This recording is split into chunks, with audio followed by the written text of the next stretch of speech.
Right now, we have about 158 mayors who have signed on for good governance advocacy, and we're just actually scratching the surface. We have about 1,600 mayors. That represents about only 10%. So you're going door to door, you're campaigning, you're lobbying for more people, for more mayors to sign on. Is that what you're doing right now? Yeah, we're doing our own efforts. At the same time, we're doing our best to form a sectoral movements. Kasi ang pan namin is Mayors for Good Governance is just a sector. And then what we're doing is we're also convincing other sectors, business sector, the doctors, professionals, farmers, fishermen, transportation sectors to form their own good governance movement. And hopefully, once we create that critical mass, we'll be able to come up with probably an overarching movement, and we might call it just a concept, a F4GG or Filipinos for Good Governance. Mayor, And now that we have that critical mass, yes. Mayor, how do you know who to approach to that Kailangan ba have perfectly join your clean movement? record? Meron bang background check o paano kayo nagre-recruit? Good question. Good question. Good question.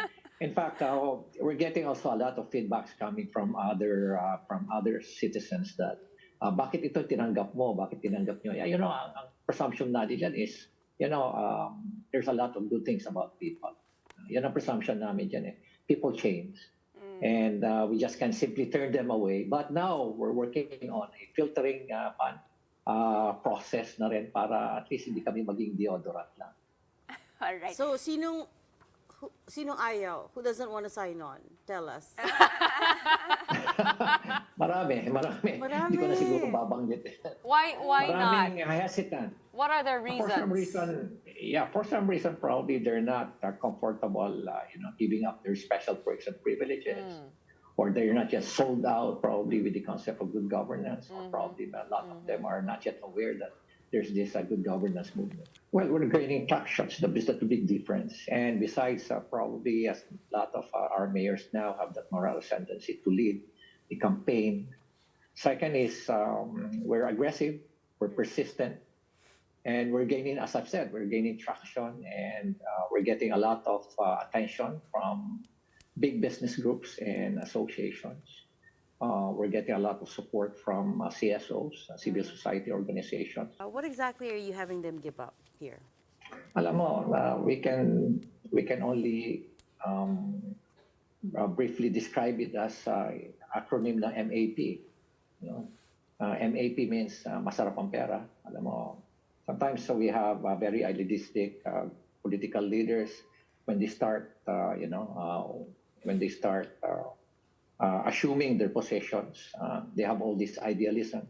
Pero pag natekman na nila yung mga special perks and privileges, especially the money that goes with it, meron ng porsyento nila, percentage sa mga projects, which is now up to 25%, up to 40%. Sabi nga ng isang former congressman, dati-dati 10% pa kami.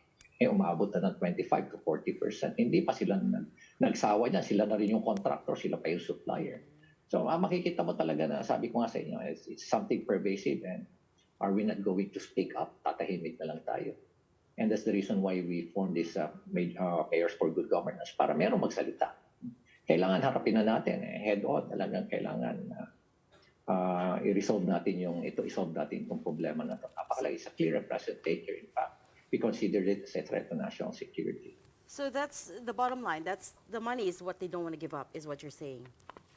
Yeah, yes. Sabi, there's a saying, proverbial saying that man's desire is insatiable. Pagdating na nito yung naabot na ninyo itong certain level na to, gusto pa niya, sampa sa ulit. Walang katapusan, greed.